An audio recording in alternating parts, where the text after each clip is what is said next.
Vous parlez des animaux, pas n'importe lesquels, vous allez comprendre. Toujours un amical coucou à notre camarade veto Hélène, qui est légèrement souffrante et crainte. Rien de grave, on l'embrasse, ça va de soi.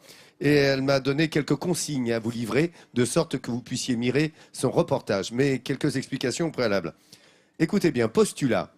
La consommation de poissons a plus que doublé en 50 ans dans le monde. Ce qui fait qu'en fait, un tiers de la population mondiale ne se nourrit exclusivement que de poissons. Vous imaginez? Ce qui fait quoi? Eh bien, c'est que la ressource s'amenuise. Et la solution, c'est quoi? Eh bien, l'aquaculture, c'est-à-dire l'élevage des poissons en pleine mer, en pleine eau. Et justement, c'est une alternative pour lutter face à cette pêche intensive. Vous me suivez?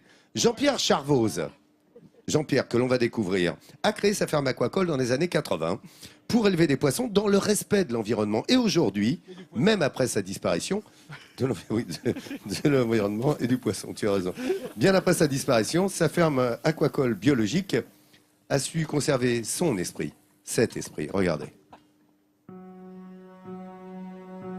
Golfe-Juan et les îles de l'Érins. Un décor paradisiaque à quelques kilomètres de Cannes. Mais ici, ce qui brille, ce ne sont pas les paillettes du festival, mais les écailles des poissons. Car une ferme aquacole 100% bio élève depuis plus de 25 ans des dorades, des bars et des maigres. Cage plus grande que la moyenne, alimentation triée sur le volet, plongeur aux petits soins, ici tout est fait pour le respect de l'animal. Et c'est en compagnie de Sébastien, le chef d'équipe, que nous partons à la découverte de cet univers. Travailler en pleine mer, c'est aussi se soumettre aux conditions climatiques. Ce matin, la météo est capricieuse. C'est dans des conditions houleuses que l'équipe se met au travail, un aléa que Sébastien sait prendre avec philosophie. C'est quand il pleut, qu'il y a du mauvais temps, il y a du vent, il y a de la houle et tout ça, c'est vrai que c'est assez difficile pour les équipes et pour tout le monde de travailler, aussi bien en surface que sous l'eau. C'est pour ça que c'est un métier avant tout passion. Il faut vraiment être passionné par ce métier-là pour pouvoir le faire correctement et s'en réjouir tous les jours. Malgré la pluie, Sébastien et son équipe vont tout de même pouvoir pêcher ce matin. Ici, pas de ligne ni de canne, les poissons sont déjà à disposition dans de grandes cages. Il ne reste plus qu'à les remonter à la surface grâce à un filet, puis à les pêcher avec une épuisette. Les poissons sont alors plongés dans une eau très froide pour créer un choc thermique. Une méthode douce propre à l'entreprise. Alors doucement.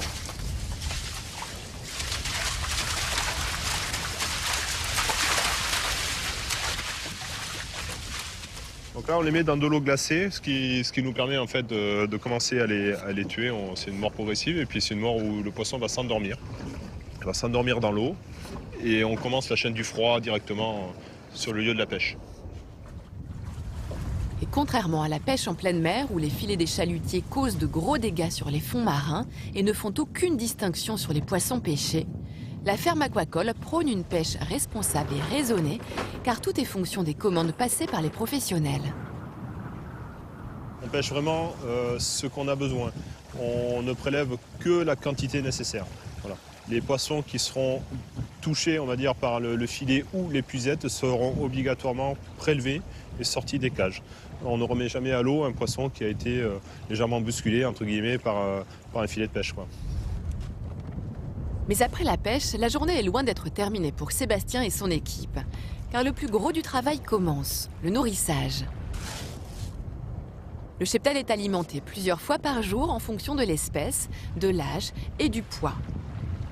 Une nourriture composée de protéines marines et de céréales issues de l'agriculture biologique.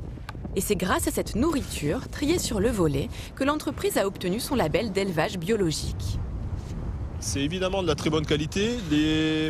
La partie de céréales issues de l'agriculture biologique est aussi très bien suivie et très bien tracée. Là, on est sûr vraiment du produit. Le lendemain matin, le soleil est revenu sur Golfe-Juan et Sébastien va pouvoir retourner sur les plateformes maritimes. Sauf que cette fois-ci, c'est pour une petite séance de plongée sous-marine. Car tous les 2 jours au moins, il faut descendre sous l'eau pour vérifier l'état des filets et la propreté de l'eau. Sébastien enfile son masque, ses palmes et sa bouteille d'oxygène. Alors j'ai mon bureau en surface et mon bureau au fond. Là, j'allais voir un peu ce qui se passe au fond. C'est les moments appréciables dans l'aquaculture.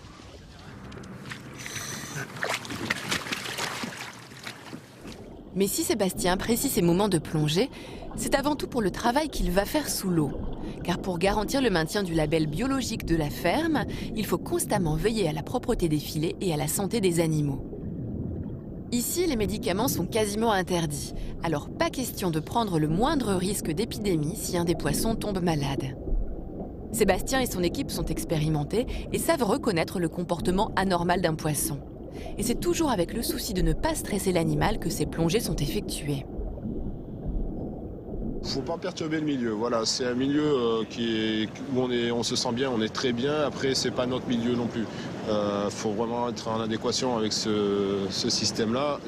Nous, on est un peu les étrangers. On vient dans l'eau, on vient nager avec les poissons, on vient travailler sous l'eau.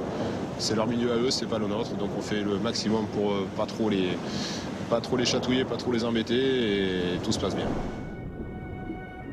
Depuis qu'elles sont en activité, les fermes aquacoles de Golfe-Juan ont eu un grand impact sur la biodiversité du site, car la faune sous-marine vient se réfugier sous les immenses cages.